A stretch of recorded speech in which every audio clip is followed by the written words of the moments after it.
नमस्कार। नेपाल में चल रहे विवाद के दौरान भारतीय मीडिया के रिपोर्टरों और कैमरामैनों के साथ जो कुछ हुआ वो केवल शर्मनाक नहीं बल्कि पत्रकारिता की मर्यादा पर चोट है। प्रदर्शनकारियों ने इन्हें सार्वजनिक रूप से अपमानित किया, धक्का मुक्की की और गोदी मीडिया कहकर उनका मजाक बनाया।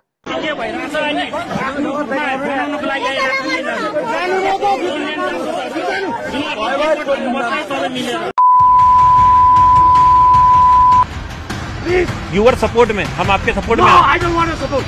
Okay we don't want to support. Okay. हमें एमाले कांग्रेस नेताले नेपाली झण्डा चाहियो।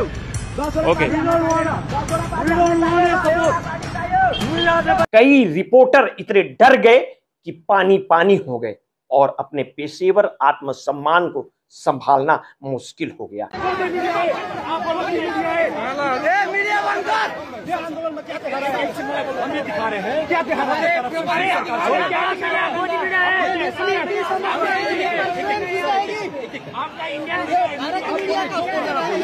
ऐसी अनेक वीडियो सोशल मीडिया प्लेटफॉर्मों पर वायरल हो रही हैं और ये घटना स्पष्ट रूप से दर्शाती है कि जब पत्रकार टीआरपी, सनसनी और सत्ता के प्रति चाटुकारिता के पीछे दौड़ते हैं तो उनका सामना ऐसे अपमान से संभव है हो सकता है।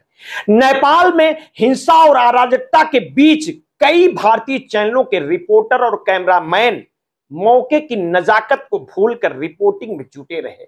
सुरक्षा, मर्यादा और पेशेवर जिम्मेदारी की परवाह नहीं की।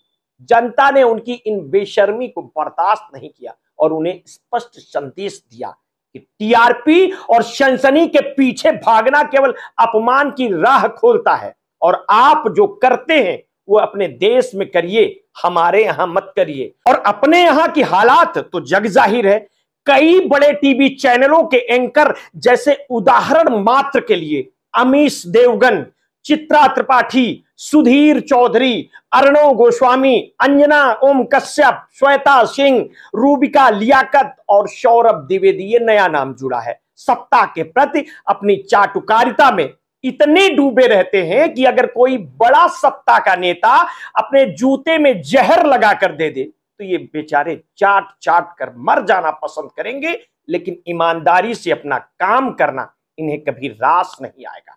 विपक्ष के नेताओं के साथ उनका व्यवहार अक्सर अपमानजनक और तिरस्कारपूर्ण होता है, जबकि सत्ता के लोगों के लिए यह हर प्रकार का सम्मान और सुविधा पाने में और देने में जुटे रहते हैं। सत्ता के कार्यक्रमों में ये एंकर रिश्तेदारों की तरह दावतों में शामिल होने के लिए बाकायदा लाइन में होते हैं।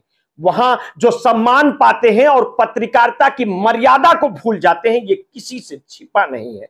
जनता ने नेपाल में इनकी इस बेशर्मी का कड़ा जवाब दिया है, क्योंकि इनकी हरकतें वहां भी लोग देखते हैं। यही कारण है कि लोगों ने कहा कि ये गोदी मीडिया है, गोदी मीडिया है। कई रिपोर्टर इतने शर्मिंदा हुए कि खुद को संभालना मुश्किल हो गया। इनके लिए यह सिर्फ अपमान नहीं बल्कि सीख थी कि पत्रकारिता केवल सनसनी और टीआरपी के पीछे दौड़ने का नाम नहीं है। अंतर्राष्ट्रीय स्तर पर भी भारतीय मीडिया की स्थिति गंभीर है। विश्व मीडिया सूचकांक और प्रेस स्वतंत्रता रिपोर्टों में भारत लगातार निम्न स्तर पर आता है। पड़ोसी देशों में सार्वजनिक रूप से अपमानित होना इस बात का संकेत है कि वैश्विक स्तर पर भारतीय पत्रकारिता की विश्वसनीयता संकट में है। नेपाल में हुई धक्का मुक्की और अपमान इसका सीधा उदाहरण है। नेपाल की घटनाओं ने साफ कर दिया है कि जनता अब ऐसे चैनलों और पत्रकारों की बेशर्मी, पक्षपाती रिपोर्टिंग और कारपोरेट दबाव को बर्दाश्त नहीं करेगी।